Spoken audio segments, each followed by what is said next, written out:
네, 지금 무더운 여름이 이제 장마가 끝나고 오늘 나갔다 오니까 햇볕이 정말 뜨겁더라고요. 그래서 지금 선풍기를 지금 처음으로 틀고 이 유튜브 녹음을 지금 하는데 소리가 이게 방해가 될지 좀 걱정이 되긴 하네요. 아무 말도 다 없으니까 편하기도 하고 심심하기도 하고. 네, 지난번에는 이제 제가 지금 경제윤리랑 비전, 문화 이 세 가지 컨텐츠를 이제 교대로 올리는데, 경제윤리가 가끔 이렇게 뭐 일반 구독자 말고도 검색이 될 때가 있나 봐요. 그래서 처음에 종교개혁한 나라들이 이제 부강해진 거 그거 하니까 그게 이제 70여 회가 넘어서 깜짝 놀랐는데, 이제 구독자가 38명인데, 지난번에 올린 것도 이제 그 국토보유세가 좌파 사상인가 그걸 올렸는데 또 이번에 60이 넘어가지고 깜짝 놀랐어요. 근데 비전은 갈수록 이제 인기가 적어지는 것 같아요. 어떤 건 스물 몇 번 봤는데 지금 보통 10번, 10명 정도밖에 안 보시더라고요. 자, 이제 길어서 그런가요? 큰 2단원이 끝났어요. 그리고 이제 3단원, 총 3단원으로 되어 있다고 했죠. 성부 하나님의 비전, 성자 하나님의 비전, 3단원은 뭐겠어요? 성령 하나님의 비전이죠. 그 첫 번째 이제 시간입니다. 성령 하나님의 비전. 비전은 누가 누구를 바라본다라는 걸 그랬잖아요. 그러니까 풀어서 말하면 성령 하나님은 지금 누구를, 어디를 바라보고 계신가라는 게 3단원의 질문이고 응답이라고 말할 수 있겠죠. 성령 하나님은 사실은 제일 이해하기 어렵고 많은 이단들을 만들어낸 그런 어려운 개념입니다.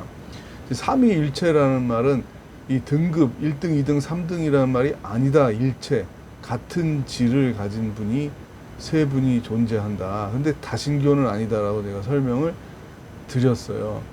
그렇다고 일신교도 아니다. 유대교와 이슬람교와는 다르다. 왜냐하면 그들은 이제 쉽게 말하면 창조주 신만 있다라고 보는 거죠. 근데 우리는 성육신 하셔서 우리의 죄를 대속하신 예수 그리스도를 하나님의 한 위격으로 고백을 하는 거잖아요.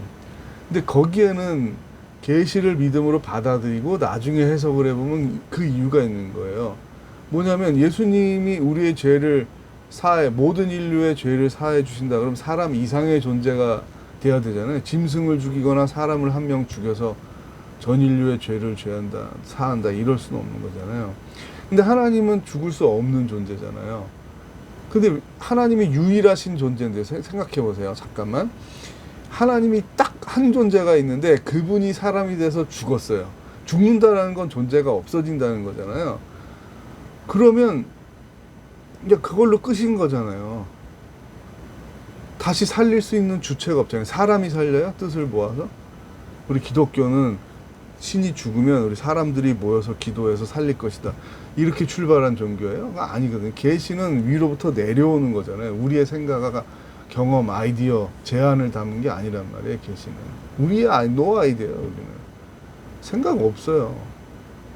믿음으로 고백하고 나니까 그렇구나라는 거죠. 그런데 하나님이 이제 무소부재, 부산에서 기도하는 사람, 뭐 제주에서 기도하는 사람, 아프리카에서 기도하는 사람, 예배하는 사람, 찬양하는 사람, 전 인류가 하는 거를 어떤 특별한 능력이 있는 사람이라 그래도 그걸 다 한 번에 알아들을 수 있는 사람이 어디 있겠어요. 하나님의 본질은 영이시니까 가능하지. 근데 그 어떤 그런 구체적으로 그래서 어떻게 그게 가능한데 이거는 내가 알 수 있는 길이 없죠. 우리는 육체를 입은 사람이니까. 그래서 아마 고린도전서에 바울이 얻었던 감동도 그런 것 같아요. 우리가 새 몸을 입어서 하나님과 마치 맞대어 얼굴을 보는 것처럼 하나님을 알게 되면 우리 수준으로 낮춰서 알려주는 계시를 넘어서서 정말 하나님과 소통하고 대화할 수 있다. 그런 희망을 담은 거죠. 자, 성령 하나님. 저도 고등학교 때, 신학대학 가기 전에 고등학교 때 기억, 이상한데 좀 받아들이기 힘든 부흥사들의 메시지들이 있었어요. 마치 성령이 무슨 양적인 그 수요, 개수가 있는 거, 혹은 자기가 그 성령을 막 이렇게 조절할 수 있는, 부릴 수 있는 이 교회의 태도를 보고 내가 충만하게 오늘 밤에 보낼 수 있다. 또 우리 기도원에 찾아오면 내가 더 센 가득한 충만한 성령을 보내줘서 뭐 암도 다 낫게 한다. 뭐 이런 식의 표현들이 되게 거슬렸단 말이에요. 왜냐면 하나님은 예배의 대상이지 알라딘의 그 요술램프에 나오는 그런 요정이 아니잖아요. 내가 불러가지고 뭐 해라 자스민 공주를 좀 데려오렴 뭐 이렇게 내가 부릴 수 있는 종이 아니잖아요. 도깨비 방망이도 아니에요. 금 나와라 뚝딱, 은 나와라 뚝딱, 한 10억만 마련해줘. 그게 어떻게 하나님이겠어요. 우리가 예배하는 대상을 우리가 그렇게 사용할 수 있다고요? 잘못된 거죠. 한국교회의 큰 문제 중에 하나가 이거잖아요. 샤머니즘의 모판이 1000년 이상 있었기 때문에 큰 무당처럼 하려는 그런,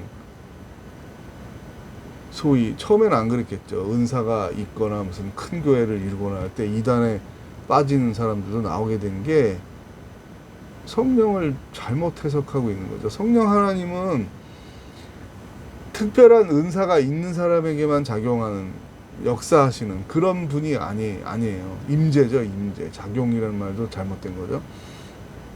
고린도전서 12장 3절을 제가 읽어드릴게요.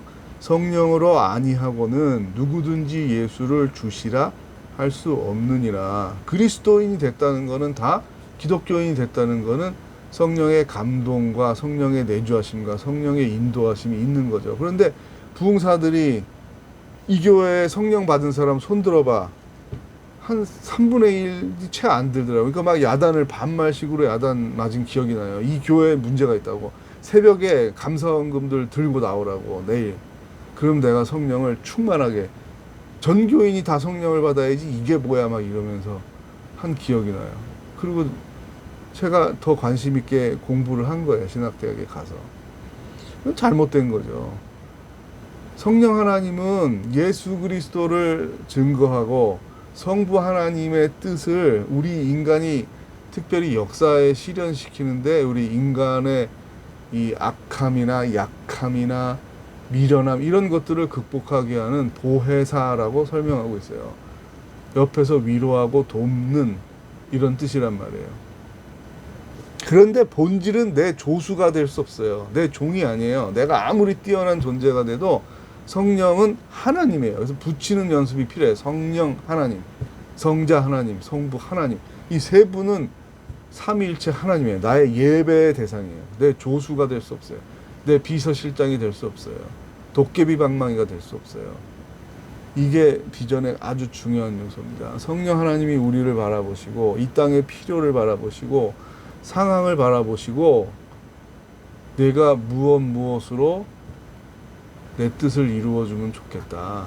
그게 다양하게 나타나는 거죠. 그걸 이제 제가 설명을 드리려고 그래요. 신학적인 비전의 개념을 지금 성서적으로 계속 풀이를 하니까 그렇게 간단하지 않죠.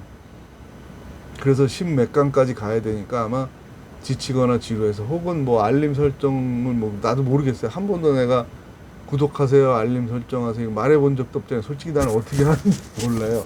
나도 유튜브 처음 하는 거라서 한 번도 얘기해 본 적이 없어서 모르겠어요. 그러니까 비전 강의가 올라왔는지를 모르고도 지나간 분들이 많이 있겠죠. 근데 이제 그 폴더라 그러죠. 거기 보면은 이제 나와 있어요. 묶음이 있으니까 비전을 찾거나 뭐 경제윤리를 찾거나 문화를 찾으면은, 혹은 설교학 뭐 이렇게 큰 카테고리가 4개로 설정해서 제가 올리고 있으니까 좀 복습을 하시면 좋을 것 같아요.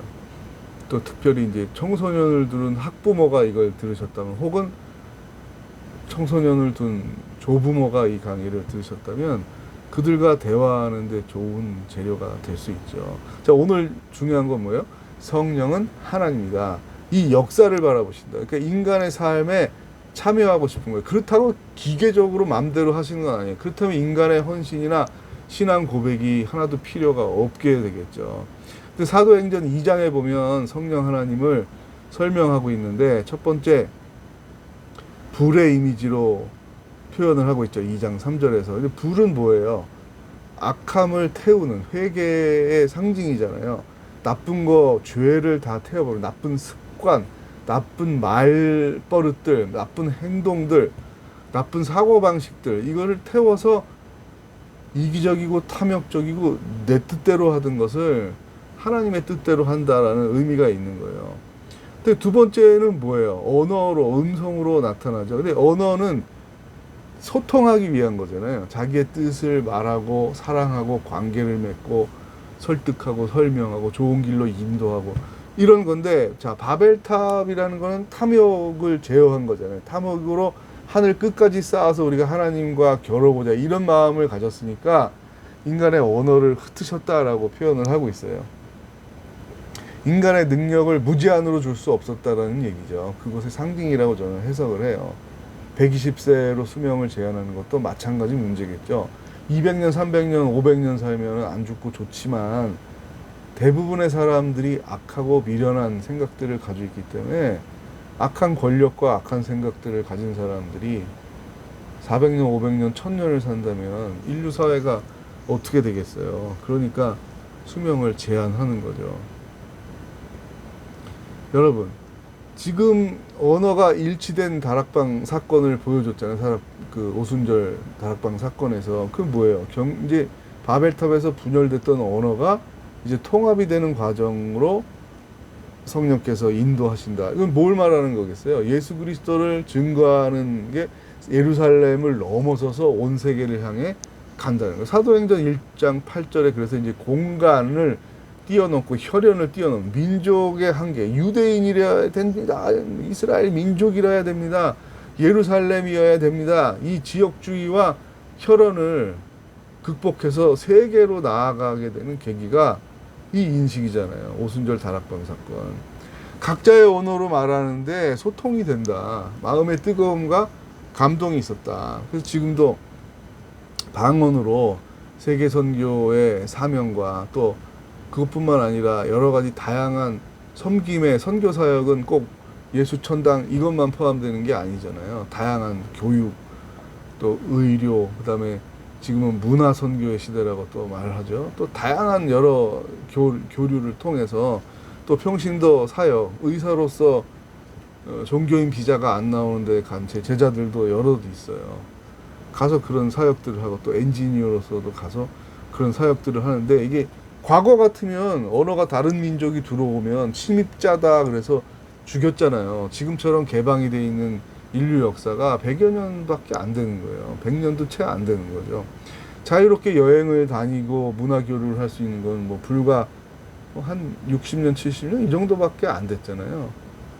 그러니까 이걸 뭐라고 또 얘기해요? 종말론적 비전이라고 말하는 이유는 예수 그리스도가 다시 오는 그 시간이 언젠지는 모르지만 점점점 그때를 향해서 간다는 거죠. 그래서 알파와 오메가고 예수 그리스도를 내가 신앙으로 고백한 사건 카이로스로부터 오메가의 시간으로 개인적인 종말도 있고 우주적인 종말도 있고 그런 세계관을 우리가 가지고 있는 거예요. 그래서 사도행전 2장, 뭐 1, 2, 3, 4장 제가 굉장히 강조를 해요. 그래서 특히 뭐 단기 선교 훈련할 때 단기 선교사들 1, 2, 3, 4장을 거의 외우다시피 하라. 매일 밤에 훈련 마칠 때 읽게 하고 묵상하게 하고 기도하게 합니다. 성령의 비전이에요. 그럼 구체적으로 어떤 것을 우리에게 요구하실까? 어떤 힘을 우리에게 주고 싶어 하실까? 어떤 지혜를 주고 싶어 하실까? 그 마무리들을 이제 지금까지 오신 분들 끝까지 한번 들어봐 주시고 또 청소년이나 청년 자녀들에게도 좀 권해 줬으면 좋겠습니다. 다음에 또 만나요.